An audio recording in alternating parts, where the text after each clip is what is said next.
और जब से बीजेपी की सरकार आई है तब से देश में नफरत और क्रोध बढ़ता जा रहा है। सही है? आपको लग रहा है कि नफरत और क्रोध देश में बढ़ता ही जा रहा है। सही है ना?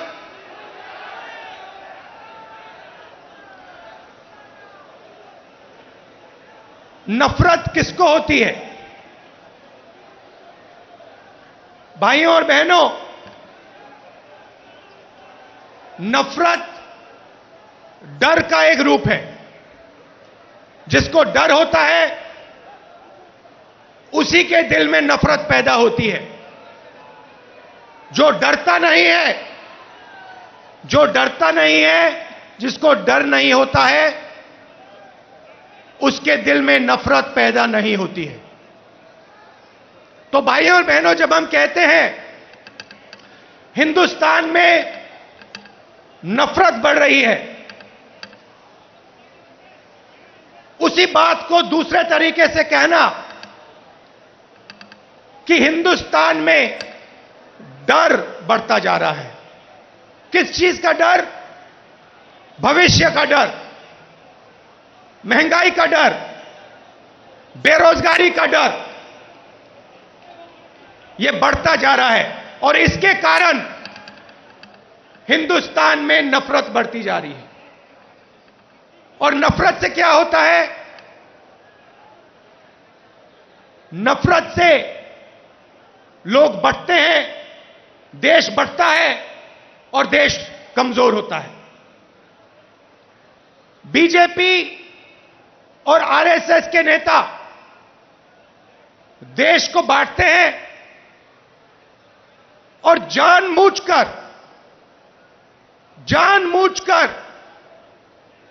देश में भय पैदा करते हैं, लोगों को डराते हैं और नफरत पैदा करते हैं।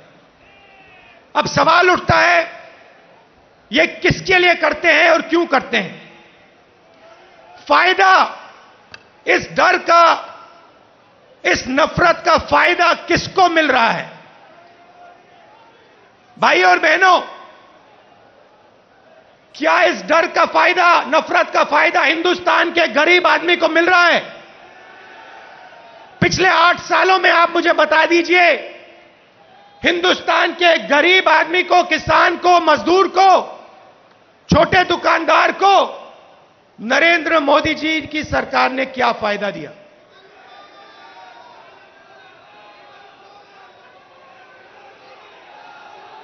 पूरा का पूरा फायदा,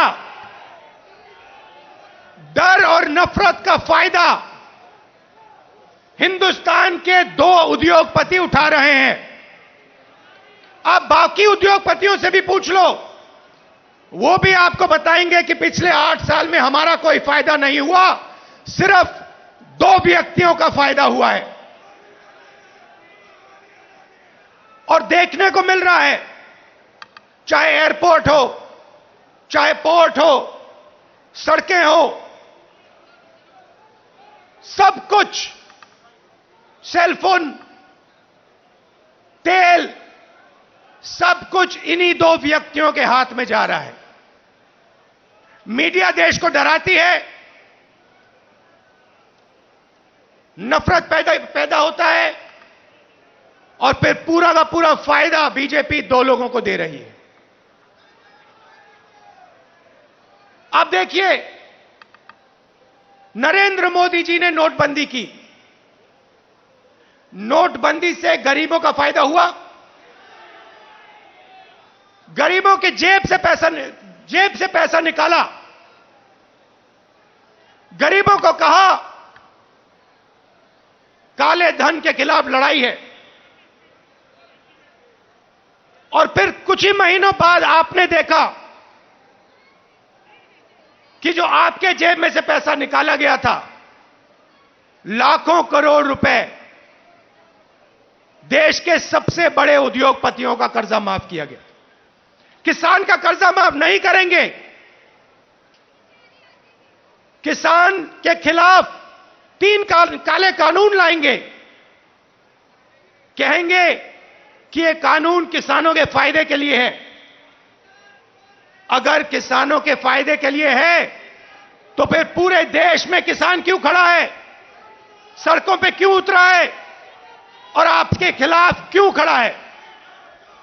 ये 3 कानून किसानों के लिए नहीं थे, ये 3 कानून उन्हीं 2 उद्योगपतियों के लिए थे। और हिंदुस्तान के किसान को यह बात एकदम समझ आ गई, इसलिए हिंदुस्तान का कानून, हिंदुस्तान का किसान सड़क पे आके खड़ा हो गया और उसने नरेंद्र मोदी जी को अपनी शक्ति दिखा दी। और जब नरेंद्र मोदी जी को पता लगा कि हिंदुस्तान के किसान की शक्ति मेरे खिलाफ खड़ी है, तो नरेंद्र मोदी जी ने वहीं कानून रद्द कर दिए। यही बात जीएसटी के साथ हुई। कांग्रेस पार्टी एक दूसरी जीएसटी लाना चाहती थी, बीजेपी ने जीएसटी को बदला, 5 अलग अलग टैक्स और जबरदस्त चोट। जो छोटे दुकानदार हैं, स्मॉल और मीडियम साइज बिजनेस वाले हैं, मजदूर हैं, किसान हैं, उन पर चोट मारी। और आज हालत क्या है? और यहां इस स्टेज से बोलना मुझे अच्छा नहीं लग रहा है, मगर आज हिंदुस्तान की हालत यह है कि अगर देश चाहता भी है तो देश अपने युवाओं को रोजगार नहीं दे पाएगा। सरसों का तेल 90 रुपए लीटर, आज 200 रुपए लीटर। दूध 35 रुपए लीटर, आज 60 रुपए लीटर। आटा 22 रुपए लीटर, आज 40 रुपए लीटर केजी। तो एक तरफ आपको बेरोजगारी से चोट लग रही है और दूसरी तरफ जबरदस्त महंगाई। भाइयों और बहनों, हिंदुस्तान ने ऐसी महंगाई कभी नहीं देखी। नरेंद्र मोदी जी कहते थे 70 साल में क्या किया कांग्रेस पार्टी ने? 70 साल में कांग्रेस पार्टी ने इतनी महंगाई हिंदुस्तान को नहीं दिखाई।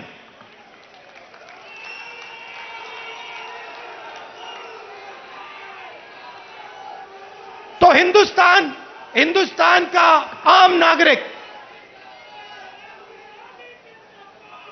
बहुत मुश्किल में है, बहुत दर्द सह रहा है। और जब विपक्ष इन बातों को पार्लियामेंट में उठाना चाहती है तो नरेंद्र मोदी जी और उनकी सरकार विपक्ष को पार्लियामेंट में बोलने नहीं देती। चाहे किसानों का मुद्दा हो, चाहे चाइना का आक्रमण जो हुआ उसकी बात करना चाहे, बेरोजगारी की बात करना चाहे, महंगाई की बात करना चाहे, हम नहीं कर सकते, पार्लियामेंट में नहीं कर सकते। और आप देखिए, यहां हमारे मीडिया के मित्र हैं, इनका काम जो जनता के मुद्दे हैं उनको उठाने का होता है, मगर ये भी अपना काम नहीं करते हैं। 24 घंटा ये कैसे करेंगे? ये मीडिया उन्हीं 2 उद्योगपतियों का मीडिया है। पूरा का पूरा मीडिया उन्हीं 2 उद्योगपतियों के हाथ में है। तो सच्चाई कैसे दिखेगी? सच्चाई कैसे सुनाई देगी? और जनता को सब मालूम है। जनता घर में टीवी ऑन करती है और जनता जानती है कि टीवी किसका है और टीवी किसके लिए काम कर रहा है। टीवी 2 उद्योगपतियों का है, अखबार 2 उद्योगपतियों के हैं और ये दो उद्योगपति नरेंद्र मोदी जी के लिए 24 घंटा काम करते हैं और नरेंद्र मोदी जी इनके लिए 24 घंटा काम करते हैं। देश में बेरोजगारी, देश में महंगाई और देश का पूरा धन दो उद्योगपतियों के हाथ में। एक तरफ मीडिया का कंट्रोल, दूसरे तरफ प्रधानमंत्री पे कंट्रोल।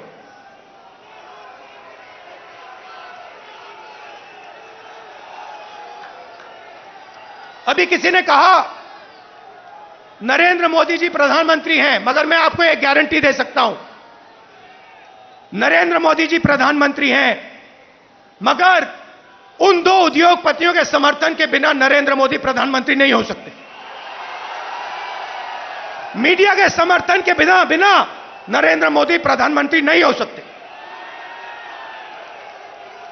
और जो हिंदुस्तान के इंस्टीट्यूशंस हैं, चाहे मीडिया हो, प्रेस हो, चाहे हमारी जुडिशरी हो, चाहे हमारा इलेक्शन कमीशन हो, उन सब पर दबाव है, उन सब पर सरकार आक्रमण कर रही है। तो यात्रा की क्या जरूरत है? यात्रा की यह जरूरत है कि विपक्ष के सामने और कोई रास्ता ही नहीं है, हमें सीधा जनता के बीच में जाना पड़ेगा। मीडिया हमारा नहीं, सांसद में हम बोल नहीं सकते, तो अब कांग्रेस पार्टी और बाकी विपक्ष के पास सिर्फ एक रास्ता है, जनता के बीच में जाकर उनको देश की सच्चाई बताना।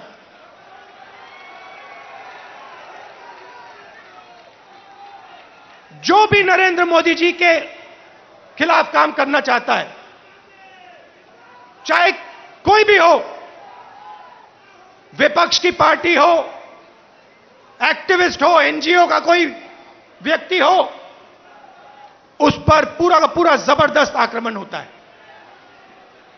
ईडी, सीबीआई, इनकम टैक्स, ये सब के सब लगा दिए जाते हैं। 55 घंटे मुझे ईडी में वहां पे बैठाया। मगर मैं एक बात समझाना चाहता हूं नरेंद्र मोदी जी को, मैं आपकी ईडी से नहीं डरता हूं, मुझे कोई फर्क नहीं पड़ता। आप 55 घंटे करो, 100 घंटे करो, 200 घंटे करो, 500 घंटे करो, 5 साल करो, कोई फर्क नहीं पड़ता मुझे। ये हमारा जो संविधान है, जो इस देश की आत्मा है, आज इसकी रक्षा करना, आज इसको बचाने का काम हर हिंदुस्तानी नागरिक को करना पड़ेगा। क्योंकि अगर हमने ये नहीं किया, अगर हम आज नहीं खड़े हुए, तो फिर ये देश नहीं बचेगा। क्योंकि ये देश संविधान है, ये देश इस देश की जनता की आवाज है, ये देश इस देश की जनता का भविष्य है। ये देश दो उद्योगपतियों का नहीं है, ये देश हिंदुस्तान के गरीब लोगों का है। और आज दो हिंदुस्तान बन गए हैं, एक मजदूरों का, गरीबों का, किसानों का, बेरोजगार युवाओं का। उस देश में कोई सपना नहीं देखा जा सकता। उस देश में अगर आप रोजगार चाहते हो नहीं मिल सकता, अगर आप अपने बच्चों को कॉलेज यूनिवर्सिटी में भेजना चाहते हो आप नहीं कर सकते हो। उस देश में आपको अपना खून पसीना देना पड़ेगा, और खून पसीना देने के बाद आपको कोई फायदा नहीं मिलेगा। और दूसरा देश, इसी हिंदुस्तान के अंदर 2, 3, 10, 15 उद्योगपतियों का, अरबपतियों का उसमें आप जो भी सपना देखना चाहते हो देख सकते हो। जो भी आप चाहते हो आपको हिंदुस्तान में मिल जाएगा। भाइयों और बहनों, इन दो देशों के बीच में लड़ाई है। नरेंद्र मोदी जी की विचारधारा कहती है कि देश को बांटना है और पूरा का पूरा फायदा चुने हुए लोगों को देना है। हमारी विचारधारा कहती है कि देश सबका है और देश की जनता जो अपना खून और पसीना देती है उसका फायदा 2-3 उद्योगपतियों को नहीं मिलना चाहिए। उसका फायदा हिंदुस्तान के किसान को, मजदूर को, गरीब को, बेरोजगार युवाओं को मिलना चाहिए। यह फर्क है। और आप जाइए, आप आज चले जाइए और किसी भी छोटे दुकानदार से, किसी भी मजदूर से, किसी भी स्मॉल और मीडियम बिजनेस वाले से, किसी भी किसान से पूछ लीजिए क्या यूपीए के समय और आज के समय में क्या फर्क है। तो जो हमने काम किया 10 साल में, उन्होंने 8 साल में खत्म कर दिया।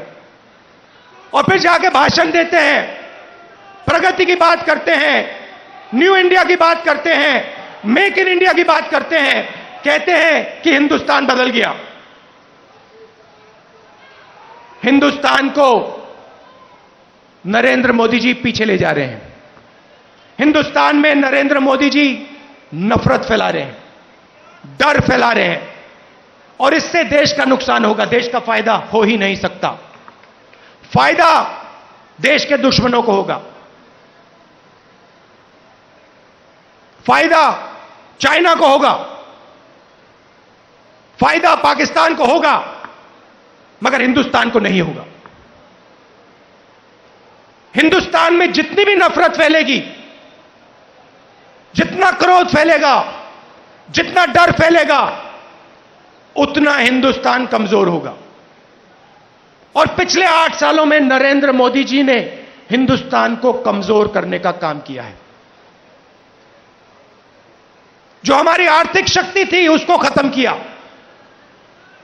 बेरोजगारी, 40 साल से सबसे ज्यादा बेरोजगारी आज हिंदुस्तान में, वो नरेंद्र मोदी जी की देन है। मैं आपसे पूछना चाहता हूं, क्या महंगाई से, बेरोजगारी से, नफरत से देश मजबूत होता है क्या? कौन सी दुनिया में नफरत, बेरोजगारी, महंगाई से देश मजबूत होता है? देश कमजोर होता है। और नरेंद्र मोदी जी और बीजेपी देश को कमजोर करने का काम कर रहे हैं। कांग्रेस पार्टी देश को जोड़ती है। हम नफरत मिटाते हैं, हटाते हैं। और जब नफरत मिटती है, खत्म होती है, जब डर कम होता है, तब हिंदुस्तान तेजी से आगे बढ़ता है। हमने ये करके दिखाया है, सालों करके दिखाया है। तो ये मैं आपको कहना चाहता था। कांग्रेस कार्यकर्ताओं को मैं धन्यवाद करना चाहता हूं। आप हमारी विचारधारा के लिए लड़ते हो, आप हिंदुस्तान के लिए लड़ते हो, आप संविधान के लिए लड़ते हो, आप अपना खून, अपना पसीना इस देश को देते हो। मैं आपको दिल से धन्यवाद करना चाहता हूं और आपको कहना चाहता हूं कि कांग्रेस पार्टी का कार्यकर्ता ही देश को बचा सकता है। कांग्रेस पार्टी की विचारधारा देश को प्रगति के पथ पे ला सकती है। हमारे लिए सरकार ने, जैसे मैंने कहा, रास्ते बंद कर दिए हैं। पार्लियामेंट का रास्ता बंद कर दिया। संसद में कांग्रेस पार्टी या विपक्ष के लोग भाषण कर ही नहीं सकते, हमारा माइक ऑफ हो जाता है। और किसी भी मुद्दे पे हम चाइना के आक्रमण पे बात करना चाहते हैं, नहीं कर सकते। बेरोजगारी के बात पे बात करना चाहते हैं, नहीं कर सकते। महंगाई पे बात करना चाहते हैं, नहीं कर सकते, वो रास्ता बंद है। जो हमारे इंस्टीट्यूशंस हैं, चाहे वो मीडिया हो, चाहे वो इलेक्शन कमीशन हो, जुडिशरी हो, मैंने कहा उन पर आक्रमण है, उन पर दबाव है। तो हमारे लिए सबके सब रास्ते बंद हैं, एक ही रास्ता बचा है, और वो रास्ता हमें सबसे अच्छा लगता है। जनता के बीच में जाकर, सीधा जनता के बीच में जाकर जनता को जो देश की सच्चाई है वो बताना, और जो जनता के दिल में है उसको गहराई से सुनना और समझना। इसीलिए कांग्रेस पार्टी भारत जोड़ो यात्रा शुरू कर रही है।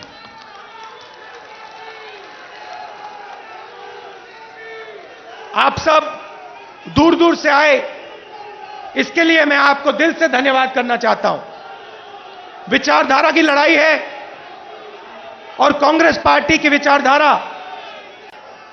और जो हमारे सब विपक्ष की पार्टियां हैं मिलकर बीजेपी और आरएसएस की विचारधारा को हराएंगे। बहुत बहुत धन्यवाद। नमस्कार। जय हिंद।